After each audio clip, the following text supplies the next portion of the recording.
اللهم صل على محمد وعلى آل محمد كما صليت على إبراهيم وعلى آل إبراهيم إنك حميد مجيد. اللهم بارك على محمد وعلى آل محمد كما باركت على إبراهيم وعلى آل إبراهيم إنك حميد مجيد. الحمد لله نحمده ونستعينه ونستغفره ونؤمن به ونتوكل عليه ونعوذ بالله من شرور أنفسنا ومن سيئات أعمالنا. من يهده الله فلا مضل له ومن يضلله فلا هادي له، ونشهد أن لا إله إلا الله وحده لا شريك له، ونشهد أن سيدنا وسندنا ومولانا محمدا عبده ورسوله صلى الله تعالى عليه وعلى آله وصحابه وبارك وسلم تسليما كثيرا. أما بعد، قال الله تبارك وتعالى في كلامه المجيد والفرقان الحميد: وسارعوا إلى مغفرة من ربكم وجنة عرضها السماوات والأرض أعدت للمتقين الذين ينفقون في السراء والضراء والكاظمين الغيظ والعافين عن الناس والله يحب المحسنين. صدق الله العظيم وصدق رسوله النبي الكريم، ونحن على ذلك من الشاهدين والشاكرين. الحمد لله رب العالمين. अल्हम्दुलिल्लाह। मोहतरम हाज़रीन मजलिस, আল্লাহ রাব্বুল আলামিনের লাখ কোটি শুকরিয়া যে আল্লাহ রাব্বুল আলামিন আমাদেরকে দিনের কিছু কথা শোনার জন্য, বলার জন্য এই মজলিসের মধ্যে হাজির হওয়ার তৌফিক দান করেছেন। ওটা আল্লাহ পাকের এত বড় নিয়ামত, দিনের মজলিসে হাজির হওয়া, দিনই কথা শোনা, যে আমরা এই নিয়ামতের শুকরিয়া আদায় করে শেষ করতে পারবো না। কেননা আল্লাহ রাব্বুল আলামিন আমাদেরকে দুনিয়াতে পাঠিয়েছেন আখিরাতের প্রস্তুতির জন্য। আখিরাতের প্রস্তুতি আমরা কিভাবে গ্রহণ করব, কোন পদ্ধতিতে চললে, কিভাবে ইবাদত বন্দেগী করলে, দুনিয়ার জীবনটা কিভাবে যাপন করলে আল্লাহ রাব্বুল আলামিনের নিকট তা গ্রহণযোগ্য হবে এবং আমাদের আখিরাতের প্রস্তুতি সম্পন্ন হবে, এটা জানার জন্য ইলমি মজলিস এটাই একমাত্র পথ। হয় নিজে পড়তে হবে, বা কারো কাছ থেকে শুনতে হবে, বা কোনো ইলমি মজলিসে বসতে হবে। এর বাইরে জানার আর কোনো পথ নেই। আর এই কারণে দেখা যায় আমাদের সমাজে বেশিরভাগ মানুষ দ্বীনি বিষয় থেকে গাফেল।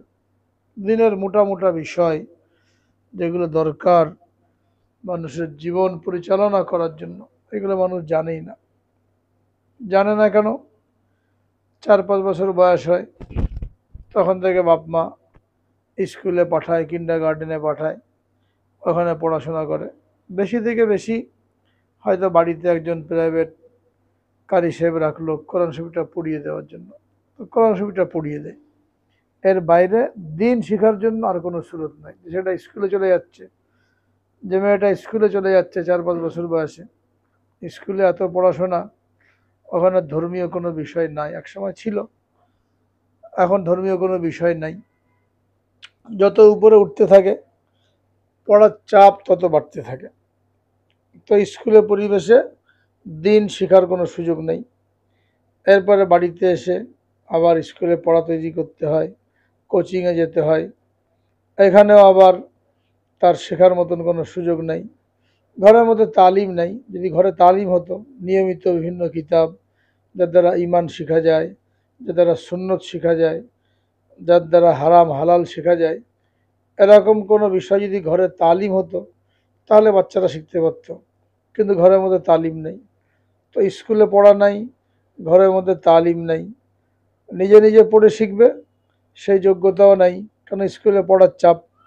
অবসর টাইম যেটা থাকে, আগের যুগে টিভি দেখতো, এখন মোবাইল নিয়ে বসে, এই মোবাইলের মধ্যে সময় কাটায়, গেম খেলে, বিভিন্ন হাবিজাবি জিনিস দেখে, এলেম শেখার কোনো সুযোগ নেই। জুমার দিন যদি মসজিদে চলে যায়, আগে আগে প্রত্যেক মসজিদে বয়ান হয়, আধা ঘন্টা 1 ঘন্টা বয়ান হয়, যদি কেউ আগে আগে মসজিদে যায় আর যে পুরো বয়ানটা শোনে তাহলে কিন্তু শিখতে পারে। এখানেও দেখা যায় বেশিরভাগ মানুষ ওই খুতবা শুরু হলে এরপরে মসজিদে যায়, বয়ানটা শুনতে পায় না। অনেক মসজিদে তফসির হয়, তো পুরা মহল্লার মধ্যে কয়জন লোক তফসিরের মধ্যে বসে, ওখানেও শুনতে পায় না।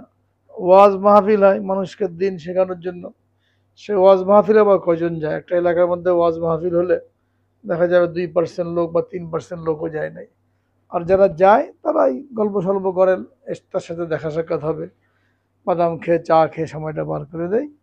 তো দিন শেখার জন্য যতগুলো সোর্স ছিল, যতগুলো অবস্থা ছিল, কোনোগুলোর মধ্যেই আমাদের নাই, আমরা কোনোগুলোর মধ্যেই নাই, যার কারণে দিন সম্পর্কে আমাদের কোনো ধারণাই নাই। বয়স হয়ে গেছে, অনেক বয়স, 50-60 বছর বয়স, দুনিয়া থেকে যাওয়ার টাইম হয়ে যাচ্ছে, তারপরেও সে জানে না কেন আমি দুনিয়াতে আসলাম, আমাকে কিভাবে দুনিয়াতে প্রস্তুতি গ্রহণ করতে হবে, আল্লাহ তাআলার সামনে আমাকে দাঁড়াতে হবে, আমাকে কিছু প্রশ্নের উত্তর দিতে হবে, এটা সে জানেই না। এভাবে দিন চলে যাচ্ছে। বেশি থেকে বেশি দেখা দেখি 5 ওয়াক্ত নামাজ পড়ে, রমজান মাসে রোজা রাখে, একটু কোরআন শরীফ পারলে পড়ে, এটাকে মানুষ দিন মনে করে। আমি তো 5 ওয়াক্ত নামাজ পড়ি, আমি তো রমজানের রোজা রাখি, আমি তো কোরআন শরীফ পড়ি, এটাকে মানুষ দিন মনে করে বসে আছে। অথচ নামাজ পড়া, রোজা রাখা, কোরআন তেলাওয়াত করা, এটা হলো দিনের, ইসলামের 100 ভাগের 1 ভাগ। পুরা ইসলামটাকে যদি 100 ভাগ করা হয়, তো 100 ভাগের 1 ভাগ হলো এই নামাজ, রোজা, হজ, জাকাত যা কিছু করা হয়, এই সব মিলে এটা হলো 100 ভাগের 1 ভাগ। এর বাইরে আরো 99 ভাগ রয়ে গেছে, ওটা আমরা জানি না। যার কারণে ইসলামের উপরে চলা, হালাল হারাম বেশি চলা, পর্দা পশিদা মতন চলা, জায়েজ না জায়েজ বুঝতে পারা, এটা আমাদের দ্বারা হয় না। অথচ আল্লাহ রাব্বুল আলামিন কোরআনে পাকের মধ্যে ইরশাদ করেছেন, ইয়া আইয়ুহাল্লাযীনা আমানু দুখুলু ফিস-সিলমি কাফা ওয়া লা তাত্তাবিউ খুতুওয়াতিশ শাইতান ইন্নাহু লাকুম আদুউম মুবিন। হে ঈমানদারগণ, তোমরা পরিপূর্ণভাবে ইসলামে প্রবেশ করো, এবং ইসলামে প্রবেশ করার ক্ষেত্রে সবচেয়ে বড় বাধা যে শয়তান, এই শয়তানের পদাঙ্ক অনুসরণ করো না। আর আয়াতের মধ্যে ইরশাদ করেন, ইয়া আইয়ুহাল্লাযীনা আমানুত্তাকুল্লাহা হাক্কা তুকাতিহি ওয়া লা তামুতুন্না ইল্লা ওয়া আনতুম মুসলিমুন। হে ঈমানদারগণ, আল্লাহকে যেভাবে ভয় করার দরকার ওইভাবে ভয় করো, এবং তোমরা পরিপূর্ণ মুসলমান না হয়ে মৃত্যুবরণ করো না। এটা আল্লাহ রাব্বুল আলামিন বারবার বলে দিয়েছেন যে পাক্কা মুসলমান হও, পরিপূর্ণভাবে ইসলামে প্রবেশ করো। আধা ইমান আধা ইসলাম, এটা আল্লাহ তাআলার নিকট গ্রহণযোগ্য না। নিষেধ করে দিয়েছেন যে খবরদার খবরদার, পাক্কা মুসলমান না হয়ে মৃত্যুবরণ করো না। এখন পাক্কা মুসলমান কাকে বলে, কি করলে পাক্কা মুসলমান হওয়া যায়, পরিপূর্ণভাবে ইসলামের মধ্যে দাখিল হওয়া যায়, এটা আমরা জানি না। তো এইসব জিনিস জানার জন্য এই মজলিস অত্যন্ত গুরুত্বপূর্ণ। এই জন্য বললাম, এই ধরনের মজলিসের মধ্যে, সুন্নতের মজলিস, ইমানি মুযাকারার মজলিস, এই সমস্ত মজলিসের মধ্যে উপস্থিত হতে পারা, এটা অনেক বড় নিয়ামত আল্লাহ পাকের, যে টুকটাক হলেও এখান থেকে আমরা আমাদের জীবনের উদ্দেশ্য, আখিরাতের প্রস্তুতি নেওয়ার মাধ্যম, এটা আমরা জানতে পারি। এই জন্য এই ধরনের মজলিসের মূল্যায়ন করা, এই নিয়ামতের শুকরিয়া আদায় করা। শুকরিয়া কি?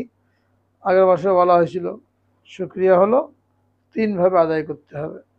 এক হলো যখনই সময় হয় মজলিসে আসার, যতই ব্যস্ততা থাকুক এখানে আসতে হবে। 2 নম্বর হলো যা কিছু আলোচনা হয় এটা আমল করার নিয়তে শুনতে হবে এবং আমল করতে হবে।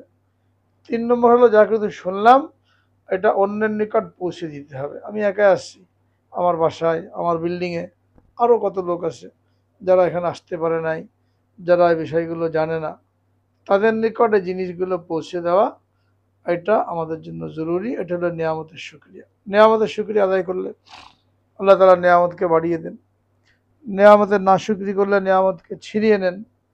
যদি আমরা এই তিনভাবে এই নিয়ামতের শুকরিয়া আদায় করি, যেখানে গুরুত্বের সাথে এহতেমামের সাথে আসব, যা কিছু আলোচনা হয় এর উপরে আমল করার জন্য পাক্কা ইরাদা করব, চেষ্টা করতে হবে। চেষ্টা করলে আল্লাহ তাআলা তৌফিক দেবেন, আগে থেকে ভয় পেলে হবে না। আর ৩ নম্বর হলো এই কথাগুলো অন্যের নিকট পৌঁছে দিতে হবে। আল্লাহ রাব্বুল আলামিন মানুষকে ২ ভাগে সৃষ্টি করেছেন, এক ভাগ হলো নারী, এক ভাগ হলো পুরুষ। প্রত্যেকের কিছু আলাদা জিম্মাদারি দিয়েছেন, ইবাদত বন্দেগীর মধ্যেও কিছু ভিন্নতা দিয়েছেন। মহিলারা যেহেতু ঘরে থাকে, ঘরে থাকতে হয়, ঘরে থাকার জন্য পয়দা করা হয়েছে, অনেক জিম্মাদারি তাদের উপরে। পুরুষরা বাইরে যায়, বিভিন্ন কাজ কামে এদিক ওদিক যায়, এক দেশ থেকে আরেক দেশে যায়, কিন্তু মা বোনদের জন্য ঘরে থাকার নিয়ম। এই জন্য আল্লাহ রাব্বুল আলামিন মা বোনদের ইবাদতকে সহজ করে দিয়েছেন, জান্নাতে যাওয়াকে সহজ করে দিয়েছেন। পুরুষের তুলনায় মহিলাদের ইবাদতও কম এবং জান্নাতে যাওয়াও সহজ। আর পুরুষের জন্য অনেক জিম্মাদারি, বাইরের কাজও করতে হয়, ভরণ পোষণ, পরিবার পরিজন চালানো, ছেলে মেয়ে মানুষ করা, হ্যাঁ, এইগুলো ফিকির করতে হয়। আবার এর পাশাপাশি অনেক বেশি ইবাদত বন্দেগীও করতে হয়। তো মাতৃজাতিকে, নারী জাতিকে আল্লাহ রাব্বুল আলামিন নাজুকতা দিয়ে সৃষ্টি করার কারণে এবং তাদেরকে বিশেষ জিম্মাদারি দিয়ে পাঠানোর কারণে তাদের জন্য জীবনযাপন সহজ করে দিয়েছেন, আমলও সহজ করে দিয়েছেন। কত সহজ! হাদিসের মধ্যে বলা হয়েছে, যে মহিলা 4টা কাজ করবে, যে মহিলা, যে নারী 4টা কাজ করবে, সে মৃত্যুর পরে জান্নাতের যে কোনো দরজা দিয়ে ইচ্ছা জান্নাতে প্রবেশ করতে পারবে। মাত্র 4টা জিম্মাদারি দেওয়া হয়েছে। তার মধ্যে 1 নম্বর হলো ইমান, আকীদা দুরুস্ত করা, ইমান ঠিক করতে হবে। সব কিছু মূল হলো ইমান। ইমান যদি না থাকে তাহলে যতই আমল করুক, এই আমল কবুল হবে না, গ্রহণযোগ্য হবে না। ইমান ঠিক করা। ইমান কি জিনিস? ইমান হলো আমানতু বিল্লাহি ওয়া মালাইকাতিহি ওয়া কুতুবিহি ওয়া রুসুলিহি ওয়াল ইয়াউমিল আখিরি ওয়াল কদরি খাইরিহি ওয়া শাররিহি মিনাল্লাহি তাআলা ওয়াল বাসি বাদাল মাউত। ইমানে মুফাসসাল আমরা পড়েছি। এই ইমানে মুফাসসালের মধ্যে 7টা জিনিসকে আমরা স্বীকার করেছি, যে আমি ইমান আনলাম আল্লাহর উপর, তার ফেরেশতাদের উপর, তার কিতাব সমূহের উপর, তার নবীগণের উপর, তাকদীরের উপর, মৃত্যুর পর পুনরায় জীবিত হওয়ার উপর এবং কিয়ামতের দিনের উপর। এই 7টা বিষয়ের উপরে পাক্কাপাক্কি বিশ্বাস রাখতে হবে, তাহলে এটাকে বলা ইমান। এর মধ্যে আবার 7টা বিষয়, প্রত্যেকটা ব্যাখ্যা আছে। যেমন আমানতু বিল্লাহ, আমি ইমান আনলাম আল্লাহর উপর। এই আল্লাহর উপর ইমান আনার কি অর্থ? অর্থাৎ আল্লাহ আমার রব, তিনি আমার সৃষ্টিকর্তা, তিনি আমার রিজিক দাতা, তিনি আমার হায়াত দাতা, তিনি মউত দাতা, তিনি সুস্থতা দানকারী, তিনি অসুস্থতা দানকারী, তিনি শেফা দানকারী, তিনি ইজ্জত দেওয়ার মালিক, তিনি বেইজ্জত করার মালিক, তিনি ক্ষমতায় বসানোর মালিক, তিনি ক্ষমতা থেকে নামানোর মালিক, তিনি গুনাহ মাফ করনেওয়ালা, তিনি গুনাহকে গোপন রাখনেওয়ালা। এই সমস্ত জিনিসগুলোকে বিশ্বাস করতে হবে, যেগুলো আল্লাহই করেন, এটা মানুষের কোনো ক্ষমতা নাই। যদি এর মধ্যে কোনো মানুষকে শরিক করা হয় যে মানুষও পারে, তাহলে ইমান নষ্ট হয়ে গেল। তো আমানতু বিল্লাহ কথা একটা, যে আমি ইমান আনলাম আল্লাহর উপর, কিন্তু ব্যাখ্যা অনেক বিস্তৃত। এগুলো কিতাবুল ইমান পড়ে জানতে হবে। কিতাবুল ইমানের কথা আগেও বলা হয়েছে, যে আমরা কিতাবুল ইমান সংগ্রহ করব, ঘরের মধ্যে তালিম করব, ইমান কি জিনিস, কোন কথা ইমান চলে যায়, কোন কথা ইমান কমে যায়, কোন কথা ইমান বাড়ে। হ্যাঁ, এটা না জানলে যে কোনো মুহূর্তে আমাদের ইমান চলে যেতে পারে। আর আজকের যুগে তো মানুষের ইমানকে নষ্ট করার জন্য বিভিন্ন রকমের স্কিম নেওয়া হয়েছে, বিভিন্ন রকম প্রোগ্রাম চলছে, মানুষের ইমান কি করে নষ্ট করা যায়। খ্রিস্টান, এনজিও, কাদিয়ানি, এরপরে বিভিন্ন বাতিল ফেরকা, তারা মানুষের মধ্যে মেহনত করেছে। বিশেষ করে মা বোনদের পিছনে তারা সহজ সরল হওয়ার কারণে, ধর্মীয় জ্ঞান না থাকার কারণে তাদেরকে টার্গেট করে বেশি। শহরের লোকেরা বুঝতে পারে না, গ্রামে যারা মা বোনরা থাকে এদের ইমান আরও বেশি খতরার মধ্যে। বিভিন্ন জায়গায় দেখা যায় ওই পুরুষরা তো মসজিদে যে মাহফিলে যে দিনই কথা শোনে, মা বোনদের জন্য ওরকম সুযোগ হয় না, তো তাদেরও শোনার খুব আগ্রহ। এই জন্য দেখা যায় কোথাও মাহফিল ইত্যাদি হলে এখন অনেক মহিলারা চলে আসে। তো মহিলাদের যে দিন শেখার আগ্রহ, এই জন্য বিভিন্ন এলাকার মধ্যে দেখা যায় বিভিন্ন দল তৈরি হয়েছে। মহিলারা বিভিন্ন বাড়িতে আসে, এসে বয়ান করে, ওয়াজ করে, তালিম করে, জিকির করে, দোয়া করে। আর মহিলারা মনে করে যে এইগুলো মনে হয় ঠিক। এরকম বিভিন্ন জায়গায় চালু হয়েছে। মহিলারা এক এক জেলা থেকে আসে, আর এক থানা থেকে আসে, গ্রামে এসে এক বাড়িতে মহিলাদেরকে জমা করে, এখানে ওয়াজ ও নসিহত করে। অথচ যে মহিলা আসলো তার নিজেরই আমল ঠিক নাই, তার নিজেরই পর্দাবসিদা নাই, স্বামীর অনুমতি নাই, উনি আর এক বাড়িতে যে ওয়াজ করে বেড়াচ্ছে। অনেককে দেখা যায় আবার বিভিন্ন বাড়িতে যে টাকা পয়সা তোলে, খিচুড়ি রান্না করে, এইগুলো খাওয়া দাওয়া করে, এবার জোরে জোরে জিকির করায়। আর ইদানিং আবার ফিতনা শুরু হয়েছে, সেটা হলো এই মহিলাদের সরলতার সুযোগ নিয়ে সামনে নির্বাচন, এখানে দেখা যাচ্ছে যে এই ভ্রান্ত দল, ইসলামের নামে অনেক ভ্রান্ত দল আমাদের দেশে আছে। এই ইসলামের নামে ভ্রান্ত দল, তার মধ্যে একটা হলো মওদুদি দল, যেটাকে জামাত ইসলামী বলে। লোকেরা ইসলামী দল মনে করে, কিন্তু এরা ইসলামের নামে ভ্রান্ত দল। এরা ইসলামের নাম দিয়ে আন্দোলন করে, ভোটের মাধ্যমে ক্ষমতায় যেতে চায়, কিন্তু এরা মদিনার ইসলাম কায়েম না করে মওদুদির ইসলাম কায়েম করতে চায়। এদের যে নেতা ছিল মওদুদি, যাকে এরা মৌলানা বলে, আসলে মৌলানা ছিল না, একা একাই পড়েছে, স্টাডি করেছে, গবেষণা করে মৌলানা নাম ধারণ করেছে। ইসলামের নতুন নতুন ব্যাখ্যা সে দাঁড় করিয়েছে, যেটা কোরআন হাদিসের সংঘর্ষপূর্ণ। এই ব্যাখ্যা তারা বাস্তবায়ন করতে চায়। তো ইদানিং খবর পাওয়া যাচ্ছে যে বিভিন্ন এলাকার মধ্যে বাড়িতে এই জামাত ইসলামীর মহিলারা আসে, এসে ওখানে তালিম করে, সূরা কিরাত মস্ক করায়, একটু ওয়াজ করে, আর যাওয়ার সময় একটা মওদুদির বই দিয়ে দিয়ে যায়, করে পড়বেন আর দাঁড়িপাল্লায় ভোট দেবেন। এই কথা বলে বলে বাড়ি বাড়ি যেয়ে মা বোনদের ইমানকে নষ্ট করার জন্য চেষ্টা করেছে। এটা গ্রামের দিকে হচ্ছে, শহরের দিকে হচ্ছে কিনা আপনারাই বলতে পারবেন। সতর্ক থাকতে হবে, সামনে ভোট আছে, এরকম অনেক মহিলা আপনার বাড়িতে আসবে, এসে আপনাকে এরকম ওয়াজ করবে, দেশে ইসলাম কায়েম করতে হবে, জামাত ইসলামী আসলে ইসলাম কায়েম হবে, দাঁড়িপাল্লায় ভোট দিলে ইসলাম জিন্দা হবে, এরকম বলে বলে আপনাকে উদ্বুদ্ধ করবে। পরে ভোটের সময় আপনিও যে দাঁড়িপাল্লায় ভোট দিয়ে দিলেন। এগুলো বুঝতে হবে কোনটা বাতিল দল, কোনটা হক দল। এলেম না থাকার কারণে বিভিন্ন রকমের বাতিল দল আমাদের মধ্যে মেহনত করার জন্য চেষ্টা করেছে। তো জামাত ইসলামী এরা একটা বাতিল ইসলামী দল, ইসলামের আন্দোলন করে, কিন্তু দেখবেন নেতা ফেতা যারা আছে, কর্মী যারা আছে, কারোর মুখে দাড়ি নাই, দাড়ি আছে অল্প, ফ্রেঞ্চ কাট। এই মওদুদির থিওরি, এটা মওদুদি সে বলে গেছে যে দাড়ি রাখার জন্য দূর থেকে দেখা যায় যে দাড়ি আছে, এরকম হলে চলবে, বড় দাড়ি থাকা কোনো জরুরি না। হাদিসের মধ্যে আসছে যে দাড়ি এক মুষ্টি হওয়ার আগে কাটা ছাঁটা হারাম, হাতে ধরে এক মুষ্টি হবে, এরপর কেউ যদি কাটতে চায় তাহলে কাটতে পারবে, এক মুষ্টির আগে কাটতে পারবে না। কিন্তু জামাত যারা ইসলামের নামে আন্দোলন করেছে, দেশে ইসলাম হুকুমত কায়েম করার জন্য চেষ্টা করেছে, এদের মধ্যে কোনো ইসলাম নাই। পুরুষদের মধ্যে দুই চারজন বড় বড় নেতা, এরা ছাড়া আর কারোর মুখে দাড়ি দেখা যাবে না। দেখা গেল ছোট ছোট দাড়ি। হ্যাঁ, যদি আপনারা ওই ইবনে সিনার বিভিন্ন হাসপাতালে যান, ওখানে দেখবেন যারা কাজকাম করে এরা সব জামাতের লোক, এদের মুখে অল্প অল্প দাড়ি। এই একটা বিকৃতি করেছে। আবার পর্দা করা যেটা ফরজ, চেহারা ঢেকে রাখা ফরজ, এখানে মওদুদির থিওরি হলো যে বোরকা পরলে চলবে, চেহারা ঢাকা কোনো জরুরি না, চেহারা খোলা রাখা ফরজ না, চেহারা খোলা রেখে যাবে।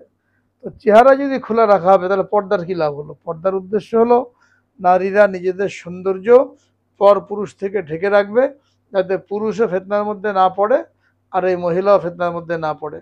এখন যদি বোরকা পরে চেহারাই খুলে রাখা হলো, তো থ্রি পিস পরে ঘুরে বেড়ানো, শাড়ি পরে ঘুরে বেড়ানো আর বোরকা পরে ঘুরে বেড়ানো তো একই রকম, চেহারা যখন খোলা।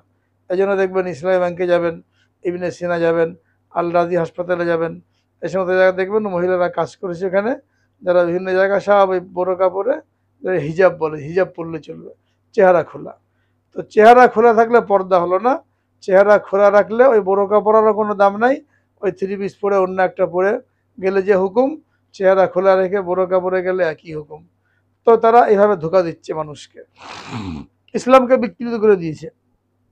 দাড়ি রাখার দরকার নাই, অল্প রাখলেই হবে, বোরকা বললে হবে, চেহারা ঢাকার দরকার নাই।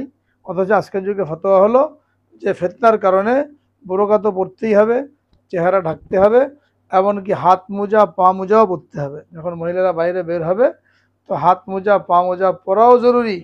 এর উপর ওলামায়ে কেরাম একমত, কারণ ফিতনা ফাসাদের যুগ, চারিদিকে লম্পট ফাসেক এদের দৌরাত্ম। তো হাত যদি খোলা থাকে, পা যদি খোলা থাকে, ওইটা দেখেও যারা লম্পট তারা আন্দাজ করতে পারবে এই মহিলার সৌন্দর্য কেমন। হ্যাঁ, তো তার পিছু নেবে, শীষ দেবে, বিভিন্ন রকমের কথাবার্তা বলবে, ইজ্জতটা হুমকি মুখে পড়ে যাবে। এই জন্য হাত মোজা যখন পরবে, পা মোজা যখন পরবে, তখন এই সম্ভাবনা থাকবে না। এই জন্য শুধু চেহারা ঢাকলে হবে না, হাত মোজা পা মোজা পরা জরুরি মা বোনদের জন্য। এবং বিনা প্রয়োজনে মার্কেটে না যাওয়া। সামান্য সামান্য কারণে আমাদের মা বোনেরা কেনাকাটা করতে চলে যায়, মার্কেটে চলে যায়, স্বামী যেটা নিয়ে আসে ওটা পছন্দ হয় না, কাপড় চোপড় স্বামী আনলে পছন্দ হয় না, নিজে যে নিয়ে আসে। এমনকি অনেকে বাজার করতেও চলে যায়। এই সমস্ত ক্ষেত্রে শরীয়তের লঙ্ঘন হচ্ছে পুরোপুরি। আল্লাহ তাআলা হুকুম দিয়েছেন, অকরনা ফি বুয়ুতিকুন্না ওয়ালা তাবাররাজনা তাবাররুজাল জাহিলিয়াতিল উলা, তোমরা ঘরের মধ্যে অবস্থান করো, জাহেলি যুগের মতন বাইরে ঘোরাফেরা করো না। জাহেলি যুগে, ইসলামের আগে নারীরা সাজসজ্জা করে নিজেদের সৌন্দর্য প্রদর্শন করে তারা বাইরে ঘোরাঘুরি করত আর গুনার মধ্যে সমাজকে লিপ্ত করত। আল্লাহ রাব্বুল আলামিন কঠোরভাবে নিষেধ করেছেন, অকরনা ফি বুয়ুতিকুন্না, ঘরের মধ্যে থাকো, ওয়ালা তাবাররাজনা তাবাররুজাল জাহিলিয়াতিল উলা, জাহেলি যুগের মতন বাইরে ঘোরাঘুরি করো না। ওয়া আকিমনাস সালাতা ওয়া আতিনাজ যাকাত, নামাজ পড়ো, যাকাত দাও। এই জন্য যখন আমরা এটা বিশ্বাস করলাম, ইমানে মুফাসসাল পড়লাম, আমানতু বিল্লাহ, আমি ইমান আনলাম আল্লাহর উপর, এর অর্থ হলো আল্লাহ পাকের হুকুম আমার জন্য শিরোধার্য। আমানতু বিল্লাহ বলছি যে আল্লাহর উপরে ইমান আনলাম, কিন্তু আল্লাহর হুকুম মতন আমি চলি না। আমি চলি বিজাতি কৃষ্টি কালচার, বিধর্মীদের বানানো রীতিনীতি, এই মতন আমি জীবনযাপন করি। তাহলে আমার এই কথার মধ্যে আর বাস্তবতা কোনো মিল থাকলো না। যেন আমানতু বিল্লাহ মালাইকাতিহি, যে আমরা ইমানে মুফাসসাল পড়লাম আর আমানতু বিল্লাহ বললাম, এটা ব্যাখ্যা অনেক বিস্তৃত। আল্লাহ তাআলাকে রিজিক দাতা মনে করতে হবে, আল্লাহ তাআলাকে সম্মান দাতা মনে করতে হবে, আল্লাহ তাআলাকে বিধান দাতা মনে করতে হবে। আমানতু বিল্লাহ বলার পরে আল্লাহর বিধান মতন আমি জীবনযাপন করি না, মানুষের বানানো বিধান মতন চলি। যেমন বিভিন্ন দেশে, আমাদের দেশেও আছে, পার্লামেন্টে এমপিরা বিধান তৈরি করে, কানুন তৈরি করে, ওই কানুন মতন দেশ চলে। কোর্টের মধ্যে ইংরেজদের বানানো কানুন অনুযায়ী বিচার করে ম্যাজিস্ট্রেট বিচারকরা। আল্লাহ রাব্বুল আলামিন কোরআন পাকের মধ্যে বলেন, ওয়ামাল্লাম ইয়াহকুম বিমা আনজালাল্লাহ ফাউলাইকা হুমুল কাফিরুন, আল্লাহ তাআলার নাজিলকৃত বিধান অনুযায়ী যারা ফয়সালা করলো না, যারা বিচার করলো না, তারা কাফের। মানুষের তৈরি, ইংরেজদের তৈরি, খ্রিস্টানদের তৈরি নিয়ম মতন যারা দেশ পরিচালনা করে, কোর্ট কাছারি বিচার ব্যবস্থা পরিচালনা করে, এদেরকে আল্লাহ রাব্বুল আলামিন কাফের বলেছেন। আর কাজে বলছেন, আমাল্লাম ইয়াহকুম বিমা আনজালাল্লাহ ফাউলাইকা হুমুল ফাসিকুন, যারা আল্লাহ তাআলার নাজিলকৃত বিধান অনুযায়ী ফয়সালা করে না, বিচার করে না, এরা হলো ফাসিক। আর জায়গা বলছেন, আমাল্লাম ইয়াহকুম বিমা আনজালাল্লাহ ফাউলাইকা হুমুজ জালিমুন, যারা আল্লাহ তাআলার নাজিলকৃত বিধান অনুযায়ী ফয়সালা করে না, বিচার আচার করে না, এরা জালেম। তাহলে যারা মানুষের মন গড়া আইন কানুন অনুযায়ী কোর্ট কাছারি পরিচালনা করে, দেশকে পরিচালনা করে, এদেরকে আল্লাহ রাব্বুল আলামিন এই জায়গায় কাফের বলছেন, এই জায়গায় ফাসিক বলছেন, এই জায়গায় জালেম বলছেন। তাহলে এখন বোঝেন আমাদের ইমানের কি অবস্থা। এটা হলো রাষ্ট্রীয় পর্যায়ে। ব্যক্তিগতভাবেও কেউ যদি ইসলামের হুকুম না মেনে, মানুষের মধ্যে দুজনের মধ্যে ঝগড়া হচ্ছে, এই ঝগড়া মেটানোর জন্য কি করলো, কোরআনের যে বিধান এই মতন না, যে মানুষের বানানোর বিধানের মতন তারা ফয়সালা করলো, চেয়ারম্যানের কাছে গেল, মেম্বারের কাছে গেল, ওই অনুযায়ী ফয়সালা হলো। তাহলে এখানে সে কী হলো, মানুষের মন গড়া বিধান অনুযায়ী বিচার আচার করলো। এরা ইমান থেকে বের হয়ে গেল, ইসলাম থেকে বের হয়ে গেল। এই জন্য আল্লাহ রাব্বুল আলামিন আমাদেরকে যে ইমানের মতন দৌলত দান করেছেন, এটা বহুত বড় নিয়ামত। এই ইমানই হলো নাজাতের একমাত্র মাপকাঠি। একজন মানুষের জান্নাতি হওয়া কিংবা জাহান্নামী হওয়া, এটা নির্ভর করে ইমান আসে কি নাই তার উপরে। ইমান আছে, ইমানের সাথে মৃত্যু হয়েছে, তার জন্য জান্নাতের ফয়সালা। ইমান নাই, ইমানই মৃত্যু হয় নাই, দুনিয়ার সব কিছু আছে। ট্রাম্পের মতন, হ্যাঁ, আমেরিকার প্রেসিডেন্ট ক্ষমতাধর, কিন্তু ইমান নাই, জাহান্নামের কীট, দুনিয়াতে শূকর আর কুকুরের চাইতে নিকৃষ্ট আল্লাহ রাব্বুল আলামিন থেকে ঘোষণা করেছেন।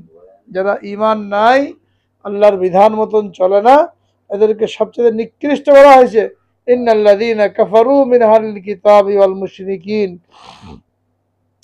ফি নারি জাহান্নামা খালিদিনা ফিহা উলাইকা হুম শাররুল বারিয়া।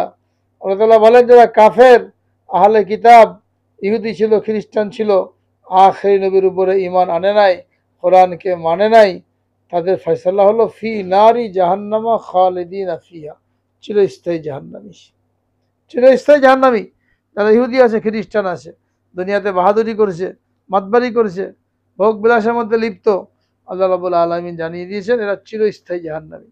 আর দুনিয়াতে উলাইকা হুম শাররুল বারিয়া, এরা হলো দুনিয়াতে সবচাইতে নিকৃষ্ট। তারা নিজেকে যতই দামি মনে করুক, সম্মানী মনে করুক, বা আমরা তাদেরকে দেখে ঈর্ষান্বিত হই, কিন্তু বাস্তবতা হলো এরা শূকর এবং কুকুরের চাইতে নিকৃষ্ট। তা এখন যদি এদেরকে দামি মনে করা হয়, এদেরকে দেখে ঈর্ষান্বিত হই যে আমি যেরকম হতাম, তাহলে অর্থ হলো আমি যে আমান্তু বিল্লাহ বললাম, এর উপর আমার পরিপূর্ণ ঈমান নাই, পরিপূর্ণ ইয়াকিন নাই। এই জন্য ঈমানকে বাঁচানোর জন্য চেষ্টা করা। শেষ যুগে, আমরা যে যুগে আছি, এটাকে শেষ যুগ বলা হয়। এই যুগ সম্পর্কে বলা হয়েছে যেমন একটা যুগ আসবে যখন ঈমানের উপরে চলা এমন কঠিন হবে যেমন হাতের মধ্যে জ্বলন্ত অঙ্গার রাখা কঠিন। একটা আগুনের টুকরা হাতের মধ্যে রাখতে পারে 2 মিনিট আর 5 মিনিট, এরকম কোনো পাহলোয়ান নাই। হ্যাঁ, হাত তুলতে থাকবে, আসে নড়াচড়া করবে না, ওটাকে হাত থেকে ফেলবে না, এরকম কোনো বাহাদুর দুনিয়াতে নাই। তো এই হাত জ্বলন্ত অঙ্গার হাতের মধ্যে রাখা যেমন কঠিন, রাসূল আকরাম সাল্লাল্লাহু আলাইহি সাল্লাম বলেন এক যুগ এমন আসবে যখন ঈমান রাখা এরকম কঠিন হয়ে যাবে। আমরা ওই যুগে বসবাস করছি। প্রতিটি মুহূর্তে ঈমান চলে যাওয়ার আশঙ্কা। এত রকমের বদ্দিনী, এত রকমের অশ্লীলতা, বেহায়াপনা যার মধ্যে আমরা ডুবে আছি, প্রতিটি মুহূর্ত ঈমান চলে যাওয়ার সম্ভাবনা। যেমন কেউ যদি মনে করে যে বড় কাপড়ের চেহারা খোলা দেখা যাবে, কোরআনের আয়াতের পরিপন্থী। কোরআনে পাকের মধ্যে আল্লাহ রাব্বুল আলামিন বলেন, ইয়া আইয়ুহান নাবিয়্যু কুল লিআজওয়াজিকা ওয়া বানাতিকা ওয়া নিসাইল মুমিনিনা ইউদনিনা আলাইহিন্না মিন জালাবিবিহিন। হে নবী, আপনি আপনার স্ত্রীদেরকে, কন্যাদেরকে এবং মুমিন নারীদেরকে বলে দিন তারা যেন নিজেদের চেহারার উপরে চাদরটাকে লম্বা করে ঝুলিয়ে দেয়, অর্থাৎ চেহারা যেন ঢেকে রাখে। স্পষ্ট সূরা আহজাবের 69 নম্বর আয়াত 22 পারার মধ্যে আল্লাহ রাব্বুল আলামিন স্পষ্ট করে দিয়েছেন চেহারা ঢাকতে হবে, না হলে পর্দা হবে না। এখনকার যদি মনে করে না বোরকা পরলেই চলবে, চেহারা খোলা অসুবিধা নাই, তো সে আয়াতকে অস্বীকার করলো, ঈমান থেকে বের হয়ে যাবে। এইভাবে বিভিন্ন বিষয় নিয়ে ছেলে মেয়েদেরকে আমরা স্কুল কলেজে পড়াই, অনেকে মাদ্রাসায় পড়াতে চায় না, মনে করে মাদ্রাসায় পড়লে কি খাবে, হাফেজ হবে, আলেম হবে, ফকিরি বিদ্যা। এই ফকিরি বিদ্যা শিখলে কেমনে খাবে? স্কুল কলেজে পড়াবো, ডাক্তার প্রফেসর বানাবো, লাখ লাখ টাকা বেতনের চাকরি করবে, আর মাদ্রাসার এলেমকে ফকিরি বিদ্যা মনে করে। যদি কেউ বলে এরকম যে না আমার ছেলে মেয়েকে ফকিরি বিদ্যা শিখাবো না, আমার ডাক্তার ইঞ্জিনিয়ার বানাবো, এই কথা বলার সাথে সাথে ঈমান চলে যাবে। কেন? রাসূল আকরাম সাল্লাল্লাহু আলাইহি ওয়াসাল্লাম বলেন, খায়রুকুম মান তাআল্লামাল কুরআনা ওয়া আল্লামা। তোমাদের মধ্যে সবচেয়ে দামি ওই ব্যক্তি যে কোরআন শেখে এবং অন্যকে শিখায়। ইঞ্জিনিয়ার, ডাক্তার, প্রফেসর, এদেরকে দামি বলা হয় নাই, যে কোরআন শিখলো অন্যকে শিখালো তাকে সবচেয়ে দামি বলা হয়েছে। তো ফকিরি বিদ্যা শিখে কেউ দামি হয়? দামি বিদ্যা শিখে তো দামি হয়। এখন আল্লাহ রসুল বলছেন সবচেয়ে দামি বিদ্যা হলো এলেম, কোরআন, যে শিখলো সে দামি হয়ে গেল। আমি আর বলছি না এটা ফকিরি বিদ্যাটা শেখানো যাবে না, এই কথা বলার সাথে সাথে ঈমান চলে গেল। তো বহুত মুসলমান এরকম আছে 5 ওয়াক্ত নামাজ পড়ে, রোজা রাখে, পর্দা করে, কিন্তু ছেলে মেয়েকে দিন শেখানোর কথা আসলে তারা এটাকে অবজ্ঞার চোখে দেখে, তুচ্ছ তাচ্ছিল্য করে, আর এরকম মন্তব্যগুলোতে ঈমান থাকবে না। এরকমভাবে যদি আমরা তালাশ করি তাহলে দেখা যাবে এমন এমন কথা বলছি আমরা, এমন এমন মন্তব্য করছি যে আমাদের ঈমান থাকে না। এই জন্য ঈমানের হেফাজত করা জরুরি। যে কথা বলছিলাম যে রাসূল আকরাম সাল্লাল্লাহু আলাইহি ওয়াসাল্লাম ইরশাদ করেছেন যে মহিলা 4টা বিষয় আমল করলো, তার জন্য মৃত্যুর পরে জান্নাতের সব দরজা খোলা, যে কোনো দরজা ইচ্ছে জান্নাতে প্রবেশ করবে। 1 নম্বর কি ছিল? ঈমান আকীদা দুরুস্ত করা। এই ঈমান আকীদার কথা বলতে যে এই কথাগুলো আসলো, যে ঈমান আকীদা কেমনে দুরুস্ত করব, সহি ঈমান কাকে বলে, বাতিল ঈমান কাকে বলে, কতগুলো দৃষ্টান্ত দিলাম। হ্যাঁ, যেরকম মন্তব্য করলে, এরকম কথা বললে ঈমান থাকে না। আল্লাহ তাআলাকে রিজিদাতা মনে করতে হবে। কেউ যদি মনে করে আমার একটা দোকান আছে, এই দোকানের কারণে আমি খেয়ে পরে বেঁচে আছি, যদি দোকানটা না থাকতো কেমনে চলতাম, কি হতো, এর অর্থ হলো সে তার দোকানকে রিজিক দাতা মনে করলো, আল্লাহকে রিজিকদাতা মনে করে নাই। এটা মনে করার সাথে সাথে ঈমান থাকবে না। যদি কেউ মনে করে একখণ্ড জমি আছে, চাষবাস করে খাই, ছেলে পেলেনের সংসার চলে যায়, এটা না থাকলে কি হতো, ভাগ্যিস সে জমিটা ছিল, নাহলে তো না খেয়ে মরতে হতো। এর অর্থ হলো সে জমিকে রিজিক দাতা মনে করেছে, ঈমান চলে যাবে। কারো চাকরি আছে, যদি মনে করে একটা চাকরি ছিল তাই খেয়ে পরে জীবনযাপন করতে পারছি, এই চাকরি না থাকলে তো না খেয়ে মরেই যেতে হতো, এটা মনে করলে ঈমান চলে যাবে। কারণ সে এক্ষেত্রে তার চাকরিকে রিজিক দাতা মনে করলো, তার ক্ষেতকে রিজিক দাতা মনে করলো, তার দোকানকে রিজিক দাতা মনে করলো। অথচ আল্লাহ রাব্বুল আলামিন বলেন, ইন্নাল্লাহা হুয়ার রাজ্জাকু যুল কুওয়াতিল মাতিন, নিশ্চয় আল্লাহ তাআলা রিজিক দাতা এবং তিনি মহাশক্তিশালী। যাতে লোকেরা সন্দেহ না করে যে আল্লাহ তাআলা কেমনে খাওয়াবেন এত লোককে, এই জন্য সাথে সাথে সিফাত লাগিয়েছেন, তিনি মহাশক্তিশালী। কেমন শক্তিশালী?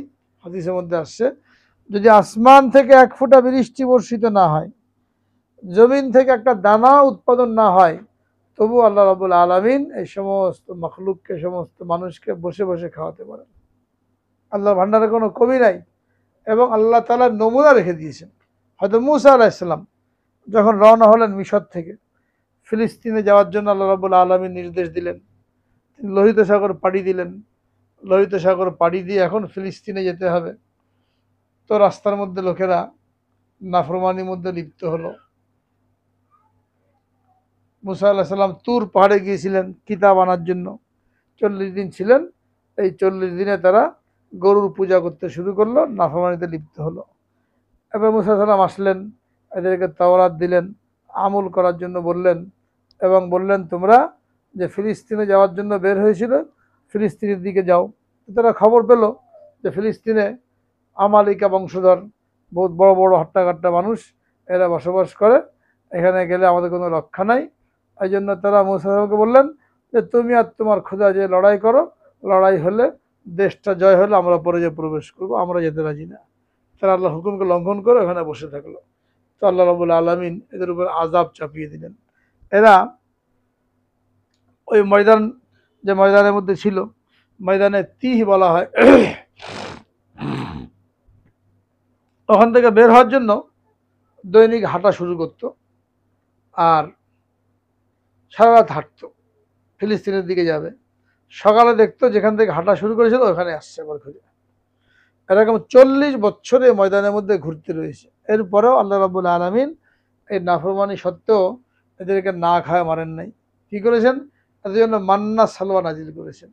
প্রত্যেকদিন সকালবেলা ঘরের পাশে পাখি ভুনা, বটের পাখির, এই দেখতে আমাদের যে ছোট ছোট পাখিগুলো পাওয়া যায়, কোয়েল পাখি, এরকমই দেখতে খানিকটা, এইগুলোর ভুনা করা আর হালুয়া, হ্যাঁ, আঙ্গুরের মতন ছোট ছোট গোল গোল হালুয়া, এইগুলো ঘরের পাশে পড়ে থাকতো। তারা এগুলো জীবনযাপন করতো। ওই যে মিশর থেকে রওনা হয়েছিল, কাপড় চোপড় তো একটাই রওনা হয়েছে, ওই কাপড় চোপড় ময়লা হতো না। 40 বছর কাপড় চোপড় ময়লা হয় নাই। ময়লা হলে ঝাড়া দিলে ময়লা পড়ে যেত। বাচ্চারা যে কাপড় পরে আসছিল, বাচ্চাগুলো বড় হয়েছে, বাচ্চাগুলো বড় হতে রয়েছে, সাথে সাথে কাপড়ও বড় হতে রয়েছে, কাপড় ছোট হয় নাই। হ্যাঁ, এই ময়দানে তীর মধ্যে 40 বছর আল্লাহ রাব্বুল আলামিন কোনো ক্ষেত খামার চাষবাস চাকরি বাকরি ছাড়া 6 লক্ষ মানুষ, একজন দুইজন না, এই 6 লক্ষ মানুষকে মান্না সালওয়া খাইয়েছেন। তো যিনি 6 লক্ষ মানুষকে খাওয়ালেন, তিনি 600 কোটি মানুষকেও খাওয়াতে পারেন। পানি ছিল না ওখানে, মরুভূমি, পানি পানি নাই। একটা পাথর সাথে করে নিয়ে গেছিলেন, ওই পাথরের মধ্যে লাঠি দিয়ে আঘাত করলে 12টা ঝর্ণা বের হতো। যখন পানির দরকার হতো ওখানে আঘাত করলে ওখান থেকে পানির ধারা বের হতো, ঝর্ণা বের হতো। 12টা গোত্র ছিল মুসা আলাইহিস সালামের, এই 12 গোত্রের লোকের জন্য 12টা ঝর্ণা নির্ধারিত ছিল, ওখান থেকে তারা পানি পান করতো। এইভাবে আল্লাহ রাব্বুল আলামিন খাইয়েছেন। এক হাদিসের মধ্যে রাসূল আকরাম সাল্লাল্লাহু আলাইহি ওয়াসাল্লাম ইরশাদ করেন মানুষ যদি লাওয়ান্নান নাসা তাওয়াক্কালু হাক্কাত তাওয়াক্কুল, যদি মানুষ আল্লাহর উপরে পরিপূর্ণ তাওয়াক্কুল করে যেমন করার দরকার, তাহলে আল্লাহ তাআলা তাদেরকে রিজিক দেবেন ওইভাবে যেমন পাখিদেরকে রিজিক দেন। পাখিরা কি করে? সকালে বের হয়ে যায়, ওই জঙ্গলের দিকে চলে গেল, মাঠে চলে গেল, সারাদিন বিচরণ করলো, সন্ধ্যের সময় পেট ভরে চলে আসলো। পাখির কোনো চাষবাস নাই, ব্যবসা বাণিজ্য নাই, কিন্তু কোনো পাখি না খেয়ে মারা যায়, না খেয়ে মারা গেছে এমন ইতিহাস নাই। পাখিদেরকে আল্লাহ পাক রিজিক দিচ্ছেন। যদি কেউ মনে করে পাখিতে কতটুকু খায়, একটা মানুষের তো খেতে অনেক লাগে, একটা পাখি আর কতটুকু খায়, কিন্তু হিসাব করলে দেখা যাবে পাখির যে পরিমাণ খায় মানুষ ওই পরিমাণ খায় না, মানুষের কম খায়। পাখি কি পরিমাণ, মানুষের যাতে পাখির সংখ্যা বেশি। হ্যাঁ, একটা ইঁদুরে কি পরিমাণ ফসল নষ্ট করে, প্রত্যেক বছর কয়েকশো কোটি টাকার ফসল নষ্ট করে, ইঁদুরে খায়, নষ্ট করে। তো পাখি ওই পরিমাণ। আবার শুধু পাখি কেন, সমুদ্রের মধ্যে আল্লাহ রাব্বুল আলামিন জীবজন্তু দিয়েছেন, এইগুলোর কথা চিন্তা করেন। এদের কোনো চাষবাস নাই, এদের কি পরিমাণ রিজিক লাগে। সবচাইতে বড় মাছ সমুদ্রের মধ্যে তিমি মাছ, সবচাইতে বড়, যার একটা চোখ তুলে ফেললে চোখের যে কোটর, এই কোটরের মধ্যে 40 কেজি তেল ধরবে, 40 মণ তেল ধরবে, 40 মণ তেল ওখানে ধরে, এরকম বিশাল তার চোখের গর্ত। হ্যাঁ, শুয়ে পড়লে এরকম জাহাজ একটা আটকে যায়। এই তিমি মাছের যখন খিদে লাগে তখন সে হা করে পানির মধ্যে মাটির নিচে শুয়ে থাকে, সমুদ্রের তলদেশে শুয়ে পড়ে মুখ হা করে, আর মাছের ঝাঁক, ছোট ছোট মাছ, এই ট্যাংরা মাছের মতন, পোনা মাছের মতন, এরকম মাছের ঝাঁক তার মুখের মধ্যে আসতে থাকে। তো বৈজ্ঞানিকরা বলছে যে একবার যে পরিমাণ মাছ একটা তিমির পেটে ঢুকলো, এক লুকমা, এটাতে দুনিয়াতে 200 মানুষ পেট ভরে খেতে পারে, এক লুকমা। তো এরকম কি এক লুকমা খায়? তো শুয়ে রয়েছে, শুয়ে রয়েছে, মাছ যাচ্ছে ঝাঁকে ঝাঁকে, এই মাছগুলো আল্লাহ তৈরি করে দিয়েছেন। আর তিমি মাছ কি একটা, হাজার হাজার তিমি মাছ। এরা বাচ্চা দেওয়ার জন্য সফর করে, 7,000 কিলোমিটার পাড়ি দেয়, পাড়ি দিয়ে ওখানে বাচ্চা দিয়ে আবার নিজের জায়গায় ফিরে আসে। বৈজ্ঞানিকরা ল্যাজের মধ্যে চিপ লাগিয়ে দিয়েছে, এরপরে মনিটরিং করেছে এই মাছটা কি করে পুরো গন্তব্য। হ্যাঁ, তাদের 7,000 কিলোমিটার পাড়ি দিয়ে চলে যাচ্ছে আটলান্টিক মহাসাগরে, ওখানে ডিম পেড়ে মাছ দিয়ে আবার চলে আসছে। পাখি আসে সাইবেরিয়া থেকে, রাশিয়া থেকে, আমাদের দেশে পাখি আসে শীতকালে, ওখানে সব বরফ হয়ে যায়, খাবার দাবার কিছু থাকে না, এই পাখিগুলো এই 2 মাস ধরে উড়ে উড়ে আসে। এখানেও পাখির লাজের মধ্যে, পাখার মধ্যে চিপ লাগিয়ে দিয়েছে বৈজ্ঞানিকরা। পাখিটা কোথায় যায় তার গতিবিধি লক্ষ্য করে দেখেছে, একই রাস্তা দিয়ে আসে, একই রাস্তা দিয়ে যায়। একটা পাখি 2-3 বারও আসছে, 2-3 বছর পর পর আমাদের দেশে আবার ফিরে গেছে, এটাও ধরা পড়েছে। তাই পাখি কি একটা দুইটা? এদেরকে আল্লাহ রাব্বুল আলামিন রিজিক দিচ্ছেন। আর দুনিয়াতে যেগুলো আছে বাঘ ভাল্লুক, এরা কি পরিমাণ খায়, মানুষ কতটুকু গোস্ত খেতে পারে? আধা কেজি গোস্ত খেলে পেটে সমস্যা। এমন কোনো পাহলোয়ান নাই যে 3 বার পর পর আধা কেজি করে গোস্ত খাবে। আর বাঘ ভাল্লুক একটা আস্ত সিংহ, একটা গরু দুজনে মিলে খেয়ে ফেলছে, কোনো সমস্যা নাই। এরকম কি একটা দুইটা? আফ্রিকার জঙ্গলে, ওই যে নাইজেরিয়ার মধ্যে, উগান্ডা, রুয়ান্ডা, এসব দেশে বড় বড় এই জন্তু জানোয়ারের বন রয়েছে জঙ্গলের মধ্যে, সেখানে সারাদিন রাত এই এটাকে ধাওয়া করছে, ওটাকে ধাওয়া করছে, এটাকে খাচ্ছে। হ্যাঁ, উগান্ডার মধ্যে বেশি, উগান্ডার মধ্যে, রুয়ান্ডার মধ্যে এগুলো বেশি। এদের সব আল্লাহ রাব্বুল আলামিন কি করেছেন? খানা ব্যবস্থা করে দিয়েছেন। আর মানুষ, সে মনে করে আমার দোকান আমাকে খাওয়ায়, আমার ব্যবসা আমাকে খাওয়ায়, আমার চাকরি আমাকে খাওয়ায়, তাহলে ইমান থাকবে কোথায়? এক বুজুর্গ ছিলেন ইব্রাহিম আদহাম রহমতুল্লাহ, উনি একসময় বাদশাহ ছিলেন, বলখের বাদশাহ ছিলেন। বলখ হলো আফগানিস্তান একটা প্রদেশ, ওখানকার বাদশাহ ছিলেন ইব্রাহিম ইবনে আদহাম রহমতুল্লাহ আলাই। বিলাসিতার মধ্যে ছিলেন, বাদশাহী করেছেন জাঁকজমকের সাথে। আল্লাহ রাব্বুল আলামিন তাকে হেদায়েত করতে চাইলেন। একদিন তিনি রাজ দরবারে বসে রয়েছেন, এমন সময় রাজ দরবারে ঢুকতে হলে আগের যুগে অনেকগুলো দরজা পার হয়ে দারোয়ানের কাছ থেকে অনুমতি নিয়ে তারপরে ঢুকতে হতো। উনি বসে আছেন রাজ দরবারে, হঠাৎ করে এক লোক সামনে এসে হাজির। উনি আশ্চর্য হয়ে গেলেন, সিকিউরিটি গেল কই? এত সিকিউরিটি পাহারা, 3-4 দরজা পার হয়ে আসতে হবে, কার অনুমতি নিয়ে আসলো? উনি জিজ্ঞেস করলেন, তুমি কে, কার অনুমতি নিয়ে আসছো? আগন্তুক বললো, এখানে তো ঢুকতে কোনো অনুমতি লাগে না, এটা তো হোটেল, হোটেলে ঢুকতে কোনো অনুমতি লাগে নাকি? হোটেল কেমন এটা? হোটেল না, সরাইখানা, মুসাফিরখানা। আপনারা এখানে কে ছিল? এই রাজদরবারে কে বসছে? আমার আব্বা ছিল। তার আগে কে ছিল? দাদা ছিল। বলে এটাকে তো হোটেল বলে, একজন আসে একজন যায়, একজন আসে একজন যায়, আবাসিক হোটেল, খানার হোটেল। সেখানে কি হয়, একজন আসে যাচ্ছে, অনুমতি লাগে না। আপনি ছিলেন, আপনার আমার আব্বা ছিল, কিন্তু হোটেল এটা মুসাফিরখানা, এখানে আসতে কোনো অনুমতি লাগে না। এ কথা বলে আগন্তুক গায়েব, আর কোনো দেখা পাওয়া গেল না। উনি এটা কোনো ভ্রুক্ষেপ করলেন না, রাজকাজে লিপ্ত হয়ে গেলেন। রাতের বেলা, ওই দিনই ঘটনা, রাতের বেলা ঘুমিয়েছেন, হঠাৎ করে দেখেন ছাদের উপরে কিসের পায়ের আওয়াজ পাওয়া যাচ্ছে। উনি আশ্চর্য, ছাদের লোক আসলে কোত্থেকে? ডাক দেয়, ছাদের উপরে কে, কার পায়ের আওয়াজ শোনা যায়? তখন থেকে বললো, আমি আমার উট তালাশ করতে আসছি, একটা উট হারিয়ে গেছে আমার, উট তালাশ করতে আসছি। তো বাদশাহ বললো, আরে আহমক, উট হারিয়ে গেছে জঙ্গলে তালাশ করতে হবে, উট কি ছাদে থাকে নাকি? তুমি উট তালাশ করতে আসছো এখানে, উট তো জঙ্গলে থাকে, ছাদে কি উট পাওয়া যায়? আগন্তুক বলল, ছাদের উপরে যদি উট না পাওয়া যায়, তাহলে আরামের বিছানায় শুয়ে আল্লাহকে পাওয়া যায় না। আল্লাহকে পাওয়ার জন্য কষ্ট করতে হয়, মুজাহাদা করতে হয়। আরামের বিছানায় শুয়ে আল্লাহকে পাওয়া যাবে? এই কথা শোনার পরে ওনার হুঁশ ফিরে আসছে। তখন সকালের কথাও মনে পড়েছে। সকালে একজন আসলো, সেও বলে গেল মুসাফিরখানা। আবার এখন একজন আসছে, সেও বলছে আরামের বিছানায় শুয়ে আল্লাহকে পাওয়া যায় না। ঠিকই তো, মুসাফিরখানা মহব্বতে পড়ে আছি, আরামের মধ্যে থেকে আল্লাহকে পেতে যাচ্ছি। উনি ঘুম থেকে উঠলেন, উঠে নামাজ কালাম করে বাস রাজ দরবার ছেড়ে বেরিয়ে পড়েছেন। ওনার মন উঠে গেছে, এই রাজত্ব থেকে মন উঠে গেছে। রাজকীয় পোশাক ইত্যাদি খুলে ফেলে, দরজায় পর্দা লাগানো ছিল, এই পর্দা দিয়ে কাপড় বানিয়ে, লুঙ্গি বানিয়ে উনি ওখান থেকে বের হয়ে গেছেন। বের হয়ে জঙ্গলে চলে গেছে। পরের দিন দেখে বাদশা নাই, কোথায় গেল, কোনো খোঁজ নাই। তো মন্ত্রীরা কাজ চালাতে লাগলো। অনেকদিন পরে খবর এলো যে বাদশা তো ওই জঙ্গলের মধ্যে মুজাহাদা করছেন, ইবাদত বন্দেগী করছেন। তখন মন্ত্রীরা, সে পাশে জঙ্গল ছিল, এই জঙ্গলের মধ্যে গেল ওনাকে তালাশ করার জন্য। যে দেখে জঙ্গলের মধ্যে একটা নদীর পাশে বসে উনি কাপড় ছিঁড়ে গেছে সেলাই করছেন। একদিনকার বাদশাহ, হ্যাঁ, জাঁকজমকপূর্ণ এখন কাপড় সেলাই করেছেন।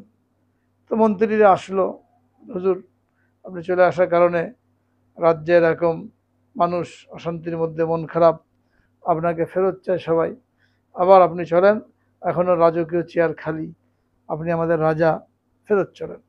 উনি বললেন, আমি ওই রাজত্ব আর চাই না, দুনিয়ার রাজত্ব চাই না। আল্লাহ তাআলা আমাকে এখানে রাজত্ব দিয়েছেন, এই রাজত্বের তুলনায় দুনিয়ার ওই সিংহাসন কিছুই না। কি রাজত্ব? উনি যে সেলাই করেছিলেন কাপড় সুই দিয়ে, ওই সুইটাকে নদীর মধ্যে ফেলে দিলেন। এরপরে মাছদেরকে বলে, আমার সুইটা ফেরত দাও, সুইটা ফেলে দিয়ে সুইটা ফেরত দাও। তখন হাজার হাজার মাছ, যেমন দেখা যায় ঘাটে তেলাপিয়া মাছ, মাগুর মাছ লাফ মেরে ওঠে ঝাঁকে ঝাঁকে, ওরকম অনেকগুলো মাছ সবার মুখে একটা করে স্বর্ণের সুই নিয়ে উঠে আসছে, মুখ উঁচু করে, প্রত্যেকের মুখে স্বর্ণের সুই। উনি বলে, আমি স্বর্ণের সুইতে কী করবো, আমার যে লোহার সুইটা ওইটা ফেরত দাও। তখন ছোট্ট একটা মাছ ওই লোহার সুইটা মুখে নিয়ে উপরে উঠে আসছে, পানির উপরে। উনি ওটা নিলেন, বললেন, দেখো ওখানে আমি রাজত্ব করতাম মানুষের উপরে, এখানে আল্লাহ পাক আমার রাজত্ব দিয়েছেন মাছের উপরে। ওই রাজত্বের কী দরকার আমার, বিদ্রোহ হতে পারে, সমস্যা হতে পারে, আল্লাহ তাআলা আমাকে রাজত্ব দিয়েছে। এত বড় বুজুর্গ, ওনার ঘটনা যেটা বলা উদ্দেশ্য, উনি জঙ্গলের মধ্যে যাচ্ছেন একদিন, সবর জঙ্গলের ভিতর দিয়ে এদিক থেকে ওদিক যাচ্ছেন, দেখেন সামনে একটা কুয়া। তখন তো পানি পাওয়া যেত না, কুয়া থাকতো জঙ্গলের মধ্যে, ওখান থেকে পানি তুলতে হতো। তো উনি দেখলেন একটা হরিণ একটা কুয়া থেকে পানি পান করে চলে যাচ্ছে। তো উনি চিন্তা করলেন যে হরিণ যখন এখান থেকে যাচ্ছে, তো নিশ্চয়ই কুয়াতে পানি আছে, এবং পানিটা কুয়ার মুখে আছে একদম, হরিণে খাবে কেমন নাহলে। হরিণ, উনি গেছেন কুয়ার পাশে পানির জন্য, যে দেখেন পানি একদম নিচে। আশ্চর্য হয়ে গেলেন, এত নিচে যখন পানি, হরিণে পানি কেমনে খেলো? পানির দাগ রয়েছে, পানি পর্যন্ত ছিল মুখ পর্যন্ত, আমি আসছি, পানি নিচে নেমে গেছে। উনি আল্লাহর কাছে অভিযোগ করে, আল্লাহ আমি এত অধম হয়ে গেলাম হরিণের চাইতে, তুমি হরিণকে পানি খাওয়া দিলে, কুয়ার মুখ পর্যন্ত পানি তুলে, আর আমি আসলাম পানি নিচে নেমে গেল। আল্লাহ তাআলা বললেন, তুমি তো রশি আর বালতি নিয়ে ঘুরে বেড়াচ্ছ, তোমার এ কিন্তু রশির উপরে, রশি দিয়ে বালতি ফেলবে কুয়ার মধ্যে, পানি তুলবে। হরিণের কাছে কোনো রশি নাই, বালতি নাই, তার একিন আমার উপরে, আমি খাওয়াবো তাকে। হ্যাঁ, তো কুয়া পর্যন্ত পানি তুলে দিয়েছে। এর নাম হলো তাওয়াক্কুল। আল্লাহর উপরে তাওয়াক্কুল করলে আল্লাহ রাব্বুল আলামিন কি করেন, এইভাবে বান্দাকে রিজিক দান করেন। এই জন্য আমানতু বিল্লাহ, ঈমান আকীদা দুরুস্ত করা সবচেয়ে বড় বিষয়। আজকে ঈমান নষ্ট করার জন্য বিভিন্ন রকমের চক্রান্ত চলছে। এই জন্য সতর্ক থাকতে হবে। কিতাবুল ঈমান সবাই পড়বেন। কোনো সমস্যা আসলে হক্কানি ওলামার কাছ থেকে পরামর্শ করবেন, এই মুহূর্তে কি করা, নতুবা যে কোনো মুহূর্তে ঈমান চলে যেতে পারে। বিভিন্ন বাতিল ফেরকা তারা মেহনত করেছে, কাদিয়ানি, খ্রিস্টান। আমরা গত সফরে গেলাম গত 2-3 দিন আগে গাইবান্ধা, ওখানে যেয়ে দেখি একটা এলাকা পুরা দখলে কাদিয়ানিদের, ওরা মসজিদ বানিয়েছে। কাদিয়ানিরা কাফের, মনে রাখতে হবে। কাদিয়ানি যারা, এরা আমাদের নবীকে শেষ নবী বলে মানে না। তারা মির্জা গুলাম আহমদ কাদিয়ানি, যাকে ইংরেজরা দাঁড় করিয়েছিল, তাকে তারা নবী মনে করে। আমাদের নবীর পরে আর কোনো নবী নাই, এটা ইমানের আকীদার একটা অংশ। আমাদের নবীর পরে অন্য কাউকে নবী মনে করলে সে মুসলমান থাকবে না। তো যারা কাদিয়ানি, এরা মুসলমান না, এরা আমাদের নবীকে শেষ নবী মানে না। এরা গোলাম আহমদ কাদিয়ানিকে নবী মনে করে, সারা দুনিয়াতে মেহনত করে, ওইখানে জায়গা কিনে বিশাল মসজিদ বানিয়েছে, এবং আশেপাশে তো গ্রাম আছে, ওই সমস্ত লোককে কাদিয়ানি বানিয়েছে। কি বলে যে 4 মাযহাব যেমন ইসলামের মধ্যে, কাদিয়ানি একটা মাযহাব, কাজে এখানে কোনো অসুবিধা নেই, এটা বলে তার লোককে ধোকা দেয়। আর গরিব মানুষ, যেখানে মানুষ গরিব মানুষ থাকে, ওখানে তারা এগুলো করে। এই কাপড় চোপড় বিলি বন্টন, শীতের সময় কাপড় চোপড় দেবে, কুরবানির সময় গোশত দেবে, রমজানের মাসে ইফতারি দেবে, এগুলো দিয়ে দিয়ে মানুষকে কাদিয়ানি বানিয়েছে। আমাদের ওলামায়ে কেরাম, হক্কানি ওলামায়ে কেরাম, তারা চেষ্টা করেছেন এদের মোকাবেলা করার জন্য, মানুষকে বোঝানোর জন্য। তো বোঝানোর কারণে অনেক লোক ফিরে আসছে, অনেক লোক ফিরে আসে নাই। তারা সুযোগ সুবিধা পাওয়ার কারণে কাদিয়ানি রয়ে গেছে। তো প্রলোভনের কারণে একটু দুনিয়া কামাই করার জন্য মানুষ তার ইমানকে বিক্রি করে দিচ্ছে, কাদিয়ানি হয়ে যাচ্ছে, খ্রিস্টান হয়ে যাচ্ছে। লালমনিরহাট, পঞ্চগড়, রংপুর, দিনাজপুর, এদিকে তো খ্রিস্টান হয়ে যাচ্ছে। আগে সাঁওতাল হিন্দু, এরা খ্রিস্টান হতো, এখন মুসলমানরা খ্রিস্টান হয়ে যাচ্ছে। সিরাজগঞ্জ, গাইবান্ধা, ফুলছড়ি, যমুনার চর, এসব চরের মধ্যে খ্রিস্টানরা মেহনত করেছে। ওনাদের হাসপাতাল আছে একটা, লাইফ বয় হাসপাতাল, বিশাল এক জাহাজ, ভ্রাম্যমান হাসপাতাল। এই নদীর মধ্যে ঘুরে চরে চরে থামে, লোকদেরকে চিকিৎসা দেয়, আর এই চিকিৎসার নামে তাকে খ্রিস্টান বানায়। বহুত মুসলমানদের টাকা পয়সা দিতে পারে না, ওরা খ্রিস্টান হয়ে যাও, কোনো খরচপাতি লাগবে না, আমরা দিয়ে দেবো। এই গরিবীর সুযোগ নিয়ে আর অশিক্ষার সুযোগ নিয়ে, ইসলাম সম্পর্কে না জানার সুযোগ নিয়ে এদের ইমানকে নষ্ট করছে। একটা মানুষের ইমান নষ্ট হয়ে গেল মানে সে চিরস্থায়ী জাহান্নামী হয়ে গেল। দুনিয়াতে খেয়ে পরে বেঁচে থেকে কী লাভ, যদি জান্নাতে যেতে না পারলাম, জাহান্নামী যদি ঠিকানা হয় আমার, তা দুনিয়ার আরাম আয়েস ভোগ বিলাস এগুলোর কী দাম আছে? এই জন্য এটা খুব গুরুত্বপূর্ণ বিষয়, বারবার ইমানে আলোচনা করতে হবে, ঘরের মধ্যে তালিম করতে হবে। প্রত্যেকদিন বাচ্চা কাচ্চা নিয়ে বাচ্চাদেরকে ইমান শেখাতে হবে। ইমান কাকে বলে বাচ্চাদেরকে এখন থেকে না শিখালে এরাও বড় হয়ে খ্রিস্টান, কাদিয়ানি, এদের খপ্পরে পড়ে যেতে পারে।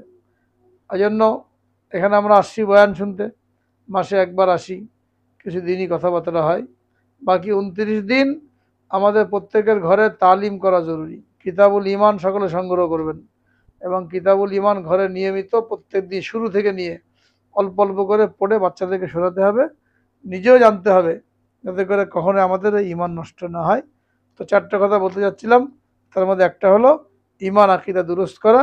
একটু সংক্ষেপে ইশারা করলাম যে ঈমান আকীদা দুরুস্ত করতে হবে। বিস্তারিত জানার জন্য কিতাবুল ঈমান সকলে কিনবেন এবং ঘরের মধ্যে তালিম করবেন। আর বাকি 3টা জিনিস যা আছে, যেটা আমল করা জরুরি, আজকে তো সময় নাই, এটা ইনশাআল্লাহ আল্লাহ তাআলা হায়াতে রাখলে আগামী মাসে ইনশাআল্লাহ আলোচনা হবে। এর আগে আমরা সকলে কিতাবুল ঈমান কিনে ঘরে তালিম করা শুরু করি। আল্লাহ রাব্বুল আলামিন সকলের ঈমানকে হেফাজত করেন, আকীদাকে হেফাজত করেন, মৃত্যু পর্যন্ত আমাদেরকে ঈমানের উপরে বাকি রাখেন। ওয়া আখিরু দাওয়ানা আলহামদুলিল্লাহি রাব্বিল আলামিন।